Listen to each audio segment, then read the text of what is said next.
INA 24 में आपका स्वागत है और मैं हूं आपके साथ दिव्या। सदियों के इंतजार के बाद आखिर वह घड़ी आ ही गई जब 22 जनवरी को अयोध्या में भगवान श्री राम विराज रहे हैं। बता दें कि अयोध्या में राम मंदिर की प्राण प्रतिष्ठा 22 जनवरी को होने जा रही है और रामलला की प्राण प्रतिष्ठा के लिए पूरी अयोध्या नगरी को त्रेता युग की थीम में सजाया जा रहा है। वहीं अयोध्या के लला के साथ साथ ओरछा के राम राजा सरकार भी चर्चा में है। अयोध्या से मध्य प्रदेश के ओरछा की दूरी तकरीबन 450 किलोमीटर है, लेकिन इन दोनों ही जगहों के बीच गहरा रिश्ता है। जिस तरह अयोध्या के रग रग में राम है, ठीक उसी तरह ओरछा की धड़कन में भी श्री राम विराजमान है। लेकिन ओरछा में राम धर्म से परे हैं, क्योंकि यहाँ वे राजा राम के रूप में हैं और सभी लोग, हिंदू हो या मुस्लिम, सब उनकी प्रजा हैं। और वैसे भी श्री राम तो हर तरह की भिन्नता से परे हैं, इसलिए वे सबके आराध्य हैं।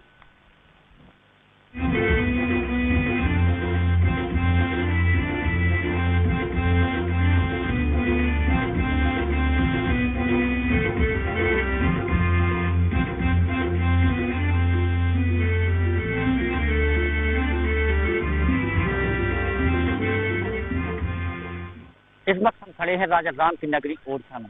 कहते हैं राम राजा सरकार के दो निवास हैं खास, दिवस ओरछा रहते हैं स्वयं अयोध्यावास।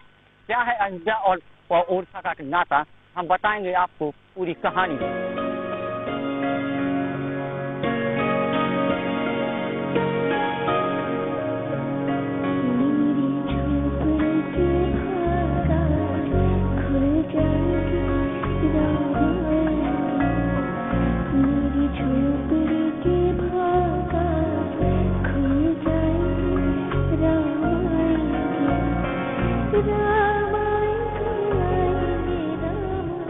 देश की दूसरी अयोध्या कहे जाने वाली पर्यटक और धार्मिक नगरी ओरछा का इतिहास अत्यंत प्राचीन और गौरवशाली है। यहाँ स्थापित मूर्ति के बारे में मान्यता है कि इसका इतिहास सालों पुराना है। साल 1631 में ओरछा की महारानी गणेश कुंवर पुष्य नक्षत्र में इस मूर्ति को अयोध्या से नंगे पैर चलकर गोद में लेकर ओरछा लाई।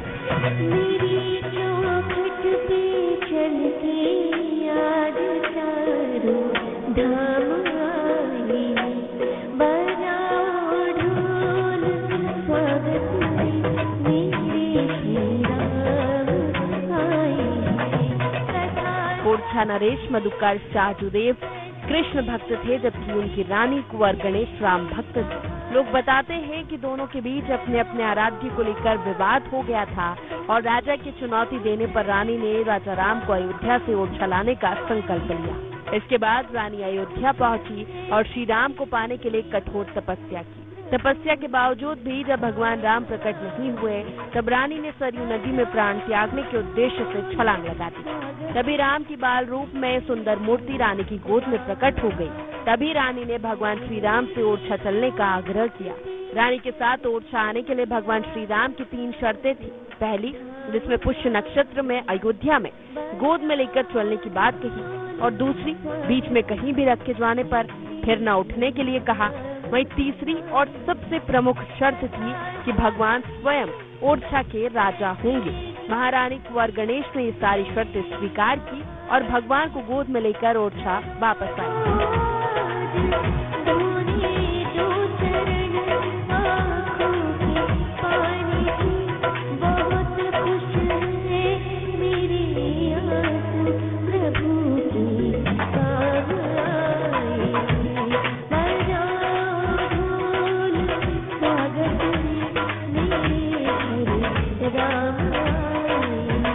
साथ ही एक जनश्रुति के अनुसार सतयुग में राजा दशरथ की चाह अधूरी रह गई थी कि वो राम का राज तिलक करे, लेकिन वो चाह सतयुग में पूरी नहीं हो सकी। इसीलिए ये मान्यता है कि अधूरी चाह को पूरा करने के लिए राजा दशरथ के रूप में ओरछा महाराज मधुकर शाहजुदेव और माता कौशल्या के रूप में महारानी कुंवर गणेश ने जन्म लिया और सतयुग की अधूरी चाह कलयुग में पूरी।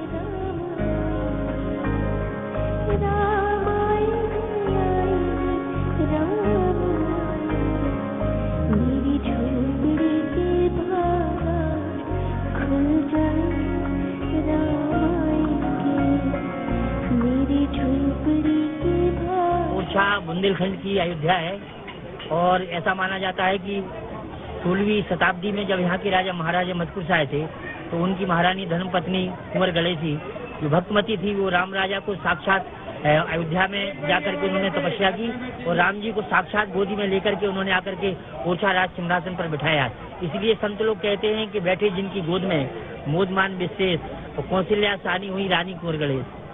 और तब से ओरछा जो है अयोध्या के रूप में इसकी विख्याति है और लाखों दर्शनार्थी रोज बुंदेलखंड की छोटी अयोध्या को देखने के लिए देश और विदेश से नित आते हैं और राम जी यहाँ साक्षात सरकार के रूप में साक्षात रूप में विराजमान है। और ऐसा माना जाता है कि अयोध्या का जो सबसे पुराना प्राचीन जो विग्रह है वह ओरछाधीश महाराज के नाम से ओरछा में विराजमान है।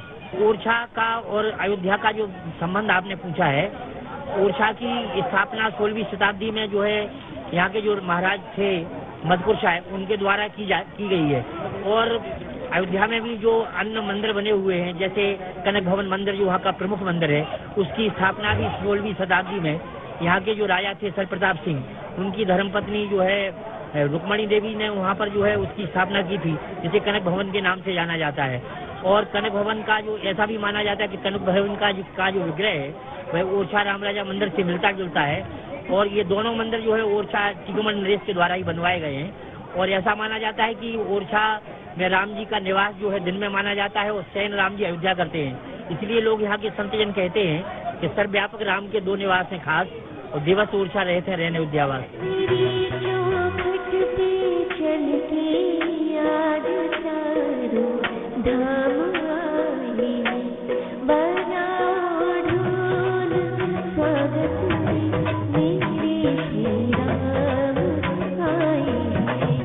जब भगवान श्री राम अयोध्या से ओरछा आए तो उनकी शर्तों में एक शर्त थी कि वे ओरछा के राजा हुए और उसी शर्त के अनुसार भगवान के ओरछा आगमन पर मधुकर शाह और रानी कुंवर गणेश द्वारा भगवान की स्थापना पूरे राजकीय सम्मान के साथ राजा के रूप में राज तिलक करके ओरछा में की गई। इसके बाद महाराज मधुकर शाह द्वारा अपनी राजधानी ओरछा को स्थानांतरित कर टीकमगढ़ में स्थापित किया गया। हालांकि इसकी कोई प्रमाणिक सबूत नहीं है, पर पूरे वैभवशाली इतिहास की गवाह रही ओरछा रियासत का अचानक इस तरह टीकमगढ़ पहुंच जाना इस जनश्रुति को कहीं न कहीं बल देता है।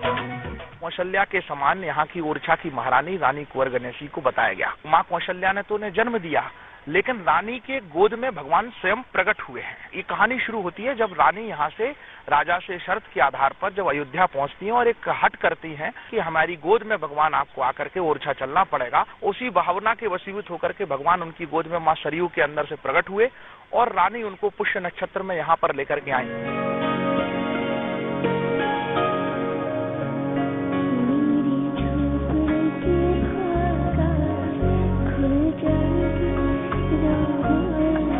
ओरछा के राम राजा इस मायने में भी अद्वितीय हैं कि उन्हें प्रतिदिन पुलिस के जवान बकायदा आज भी चारों पहर गार्ड ऑफ ऑनर दिया जाता है और सूर्यास्त के बाद किसी भी वीआईपी को गार्ड ऑफ ऑनर नहीं दिया जाता।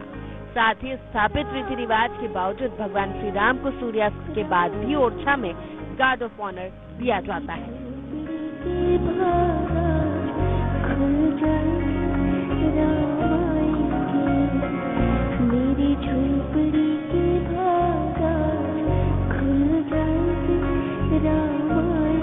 आशीर्वाद दिया जाता है 4 बार नहीं 4 बार। सूर्यास्त के बाद भी भगवान को सलाम लगती राजा राम। कोई राजपत्रकारी हो या कोई मंत्री मिनिस्टर हो, कोई भी यहाँ मतलब सलामी नहीं देता है राजा रामचंद्र की नगरी।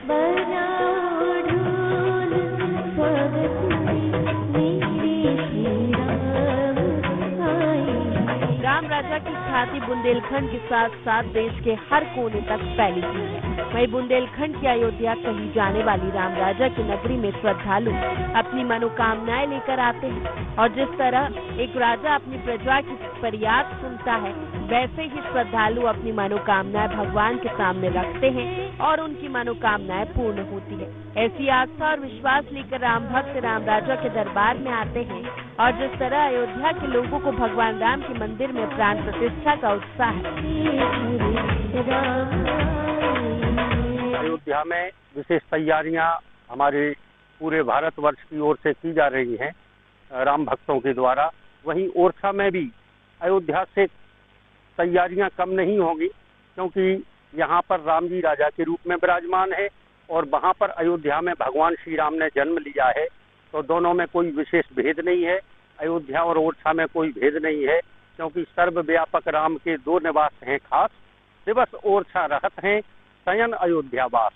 तो रात्रि में अयोध्या के लिए प्रस्थान करते हैं राम जी और दिन भर ओरछा में शासन करते हैं। यहाँ पर उनको सलामी दी जाती है और ये यहाँ की विशेषता है। निश्चित तौर पर ओरछा और अयोध्या का बहुत पुराना नाता है और जैसा कि हम आपको बता दें कि 22 जनवरी को जो दिन है जहाँ रामलला की प्राण प्रतिष्ठा है, वो पूरे हिंदुस्तान के लिए गौरव का दिन है। और उस दिन श्री रामराजा सरकार के दरबार में हजारों श्रद्धालु आएंगे। शाम को भव्य तरीके से भजन कीर्तन का कार्यक्रम भी रखा गया है और हजारों दीप जला करके ओरछा नगर को साज सज्जा बना करके ऐतिहासिक कार्यक्रम किया जाएगा।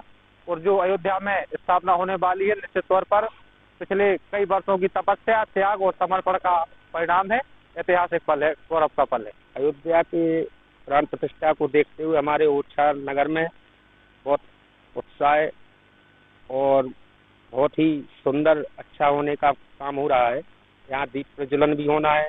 जो भी अच्छे से अच्छा राम जी की प्रतिष्ठा के लिए हो सकता है वो यहाँ होने की तैयारियां पूर्ण हो रही हैं। ओरछा और अयोध्या का यही नाता है कि हमारे रामराजा सरकार शयन में अयोध्या में ही बात करते हैं और दिन में ओरछा में रहते हैं। उनको शयन के लिए उनको यहाँ से पाताली हनुमान जी वहाँ पे छोड़ने जाया जाता है। ओरछा में 22 तारीख को बहुत उत्साहित लोग हैं और बहुत जोरों से तैयारी चल रही है। हर मंदिर जो यहाँ पे ओरछा जो मंदिर है उनमें सुंदरकांड, हनुमान चालीसा और ओरछा में सारे लोग बहुत उत्साहित हैं। बाहर से बहुत लोग आने वाले हैं और बहुत भव्य तरीके से उस दिन को मनाया जाएगा। ओरछा अयोध्या का नाता यही है कि भगवान अयोध्या से ओरछा आए हैं, तो वहाँ से यहाँ जब वो आए हैं तो यहाँ राजा के रूप में तो आज भी उन्हें गार्ड ऑफ ऑनर दिया जाता है। 5 जवानों के द्वारा सलामी दी जाती है और 4 टाइम उन्हें सलामी। काफी लोगों ने कहा कि ओरछा जाइए, तो हम यहाँ पे आए हैं, यही अयोध्या है। और काफी लोगों ने बताया कि यहाँ भगवान के रूप में नहीं, श्री राम राजा के रूप में बैठे हैं। यहाँ आके देखा तो बहुत ही अच्छा लगा हमें। बहुत दर्शनार्थी लोग आते हैं, काफी हजारों भीड़ आती है यहाँ पे भी और राजा के रूप में इन्हें माना जाता है और 4 टाइम इन्हें सलामी दी जाती है। 22 जनवरी को अयोध्या में भगवान रामलला की प्राण प्रतिष्ठा होने पर ओरछा के लोगों में भी अत्यंत उत्साह देखा जा रहा है। हरिशंकर बड़गैया की रिपोर्ट।